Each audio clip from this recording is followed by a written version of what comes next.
You know what? I'm pretty sure that all of my male ancestors did not look like me. That I'm pretty damn sure about that.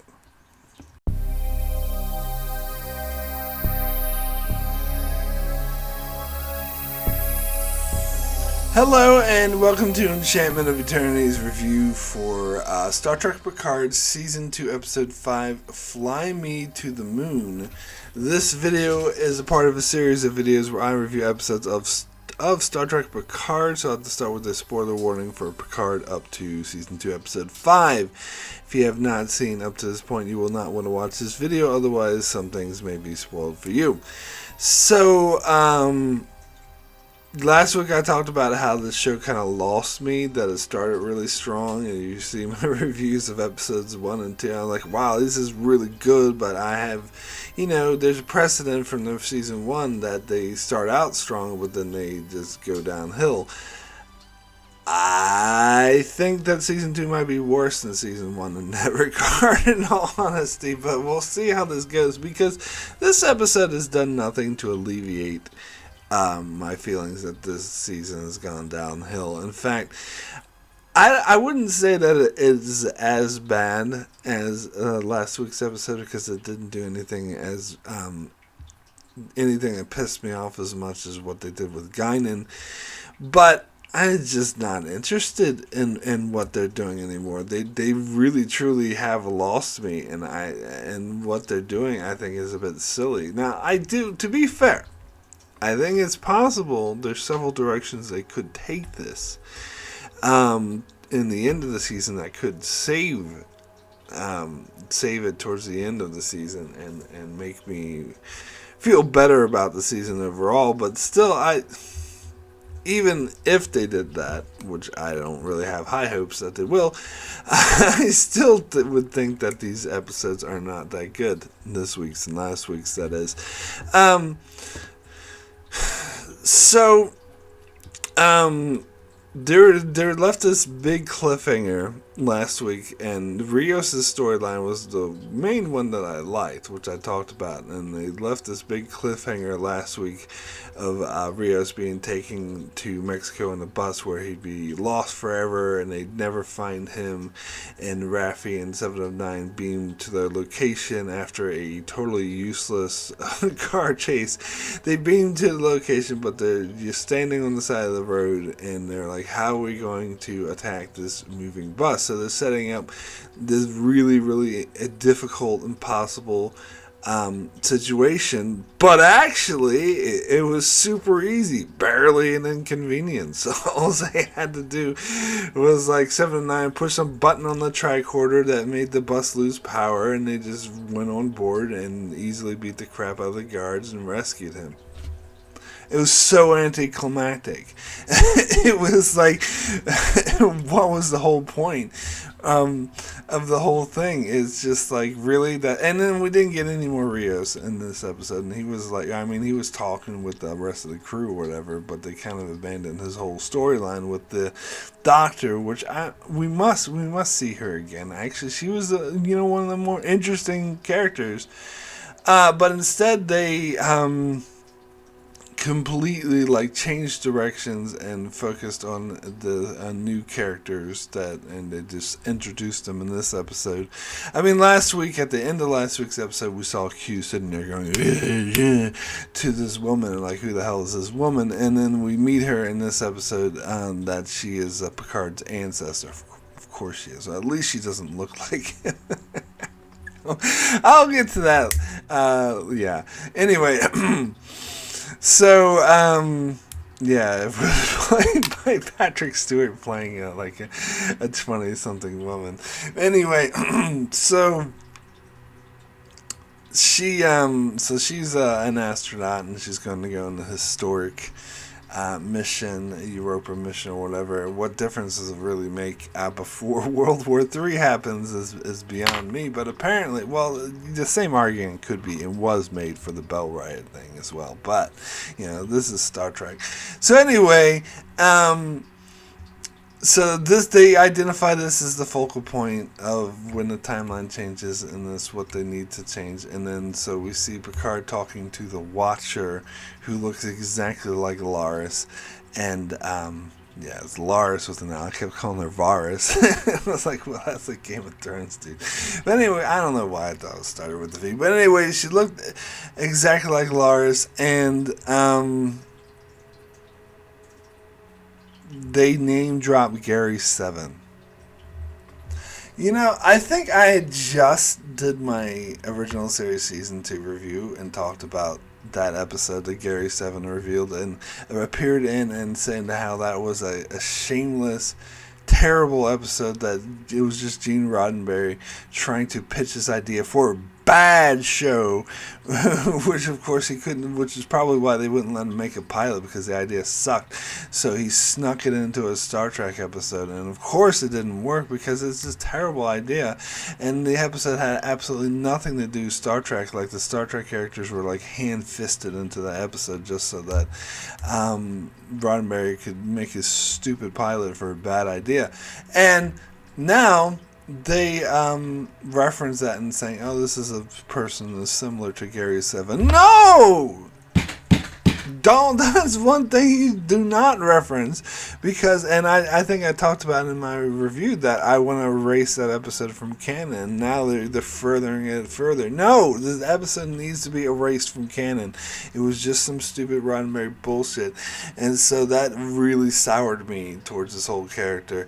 And they have no explanation of why she looks like Dolores. None whatsoever. She's like, what are you talking about? I'm not Lars. Blah, blah, blah, blah. I guess maybe, see, my theory is that she's Laris's ancestor, and I guess Lars maybe had some human side that Picard never knew about. Because that would do the whole Star Trek thing of your ancestors looking exactly like you. Which, to be fair, of course, this is well, I'll get into this fucking thing soon. But anyway,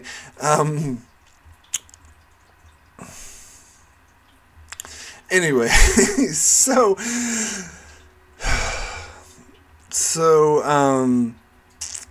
yeah, so they have no explanation of why she looks like Lars. Now, yeah, so I kind of have to reserve judgment, because maybe they'll explain it later, maybe it'll be interesting. But and you know, I did kind of like the scene where Raffi went to Picard, is like, you know, she looks like her, and how weird it was. But yeah, I just think the whole concept of she's a Gary 7 type, the concept, if you're not familiar with that crappy ass episode, the concept of Gary 7 was that these aliens took a bunch of humans and raised them on another planet, on the other side of the galaxy with more high-tech technology, and trained them to go back to Earth to look after humanity and help them along.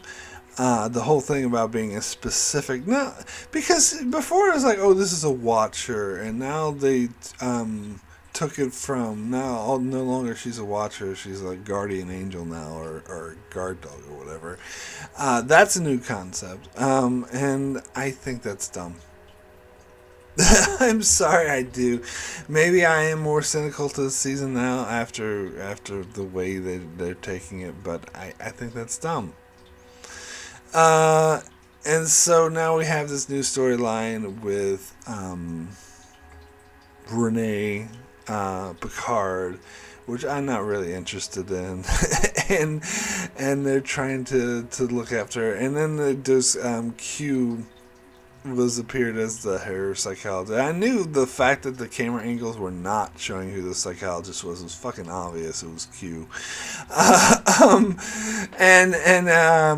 and so Q was trying to get her to not do the mission, and so everyone's convinced this is the focal point in history. I think I am open to the possibility that maybe the focal point in history is that originally she wasn't meant to go, and if she does go, then that's gonna fuck up history.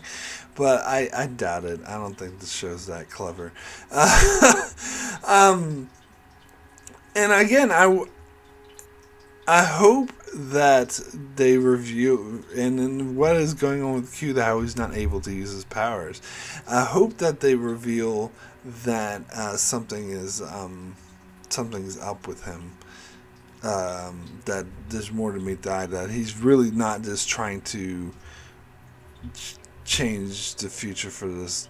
Because why? Like, why would he do this? Like, there must be a greater reason other than just to fuck with Picard, such as all good things like what he did there. There was a greater reason. That was a really good, and I had high hopes from the first episode that it would be a really good reason, but now I'm starting to lose faith in that. Anyway, and then I groaned as hell when towards the end of the episode, when they're like, oh, there's a gala, a big ball, and there's all this high security, and we have to get in, sneak in, but it's gonna, and they started like, breaking it down like a heist movie would be, but this is a high security thing, and we have to watch out for this, and I'm like, ah! That's cliche to the max, and a cliche that's overdone, and one that this episode didn't have. It's just thrown in there. It reminded me of the stupid casino episode they had last year. Although this isn't a casino, it's a ball. But who gives? Why would they have this ball that she must go to? But they have this ridiculous high security that's so isolated and whatever, and they scan everyone's face constantly. Like, that seems so contrived. It's god damn it. Picard is trying too hard to be like a modern movie cliche, and it's not good. You don't need to, and so that really pissed me off. Anyway,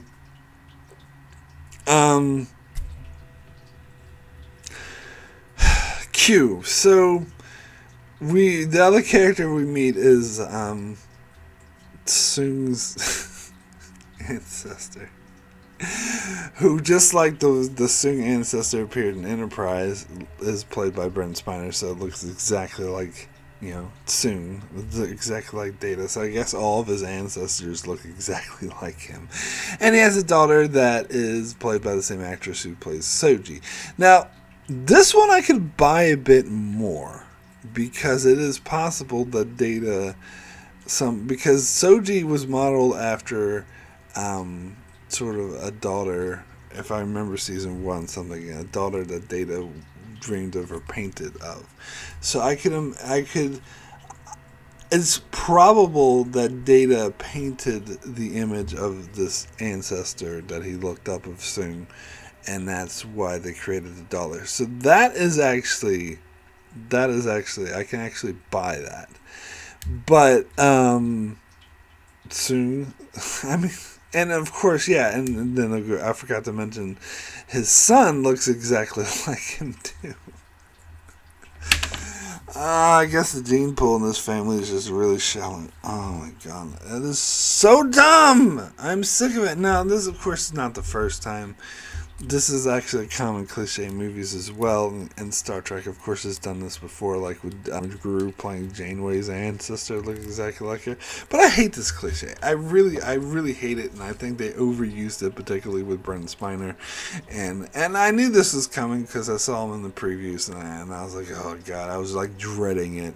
And it's just as bad as I thought it would be.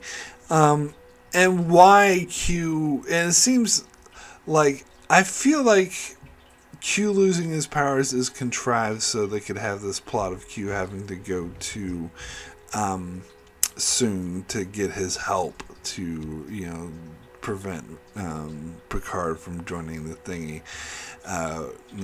Renee Picard. And it's so contrived. Now, hopefully, they will make it worthwhile and they will justify it more, but I don't think so. And and I really didn't have any investment in these characters. How he had the daughter that he was trying to say. It seemed really, science fiction. We're supposed to be in modern times now. And that really high-tech thingy, the drone, shield, is supposed to be taking place next year. Or 2 years from now. I don't think they'll have that technology by then. Anyway, so it seemed very... X-Men-y, which is, I don't know, that kind of bothered me. Some people might be like, oh, it's okay, Mark, it's Star Trek. But no, like Star Trek 4 worked because it was modern times. It was true to modern life, but it had these futuristic characters in that time period, which is what they should have done here. But it's obvious to me that this is it's a Rick Berman, and this is what I was worried about when I saw the trailers, and I was kind of, when I first couple episodes, I was like, no, maybe it won't be that bad, but now I'm convinced that it is exactly how I thought it would be with the trailers. It's a Rick Berman thing of, ooh, we gotta throw in time travel, we gotta throw in the Borg, we gotta throw in the Borg Queen, because they're popular. Time travel is really popular, Borg Queen's really popular, let's just chuck them in there and give no regard. A la First Contact or that terrible, horrible piece of shit Voyager finale in game. They're following the in game, not the Avengers one, unfortunately, but the shitty Voyager finale. They're following that model in the First Contact model, which I know a lot of people like that movie, but it's not that good. And especially copying it is definitely not that good. So. And then, what else do we have this episode? We have Jurati with the Borg Queen, which I really dreaded this scene. It's like, I didn't like it. Like, when Jurati, when the Borg Queen typed into the freaking phone lines, I was like, oh, this is so dumb. And they called a cop, and the cop showed up, and the Borg Queen tried to kill him, and Jurati had to make a choice. And so when they showed, the aftermath where it appeared Jurati had killed the Borg Queen, I was like, oh, thank God. Thank God the Borg Queen's dead. Oh, this is so great. And then at the end of the episode, they revealed that no, the Borg Queen scratched her face and implanted herself in Jurati. And I was like, oh no! Damn it! They ruined it! It would have been better if they just gotten rid of this stupid Borg Queen. But to be fair, as I said, I think there is a direction that they could go in the future with this Jurati storyline to justify it, but I don't know. I just think it's the whole, especially having her implanted in that. Anyone ever seen Farscape? It reminds me of that, having the villain implanted in her head. I don't know. Maybe I'd be okay with it if it was a different character, but not the Borg Queen. I hate this Borg Queen. I just want them to get rid of her. I was so relieved when I thought she was dead, but now she's still around. I'm like, no! Anyway. So, I think I might take back what I said at the start of this video, where I said this episode wasn't as bad as last week's. I think it is. Maybe even be worse. I don't know. So, my rating for Fly Me to the Moon, out of 10, I'm also going to give this a 4. Poor. I think perhaps in retrospect in the future, I may downgrade this episode and last episode to 2 or 3. But who knows? Maybe the finale actually will be good and just towards the end of the season we'll begin to justify these episodes, and maybe I'll feel better about them. Seriously doubt that, but one can hope. Anyway, I'm just I've never seen myself as a hater of Modern Trek. Anyone who's familiar with my channel knows I try to give it a fair shake. I was very positive to Discovery Season 4, which I never got around to doing my own review for because life got busy. I did do a discussion on Discovery with my sister Alyssa. You can check that out on her channel, where I was overall positive on the season. I gave it an 8 out of 10, said it was the best season. This Picard, so it's just not that and of course Lower Decks I'm always hugely positive on, and I'm really, really looking forward to Strange New Worlds. That looks awesome. This is the thing I've been most excited for a really long time.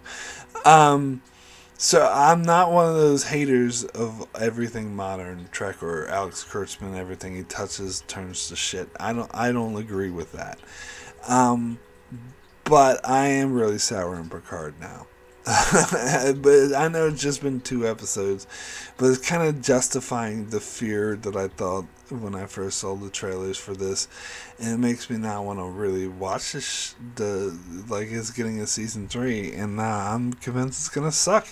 But as I said, they could save it this season towards the end, but I seriously doubt they will. I don't know. I just kind of lost all faith in the show. I'd rather talk about Moon Knight. That first episode was a much better episode. Like, what a great show. But I'll talk about that in a couple of weeks over on Darren's channel. But anyway, yeah, so that's it for my review of this crappy episode. I'll be back, I guess, out of a sense of obligation to talk about Picard next week and the following weeks. Yeah, let's see this shit show through the end. And,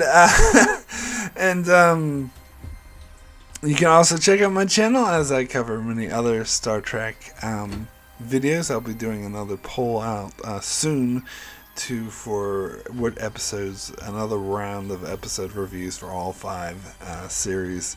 The first 5, that is, not counting the animated series, of course, because it shouldn't count. And of course, check out my channel for many more reviews and other shows like Star Wars: The Clone Wars, The Expanse, and more. So be sure to subscribe so you can keep up with all of that. And thanks a lot for watching.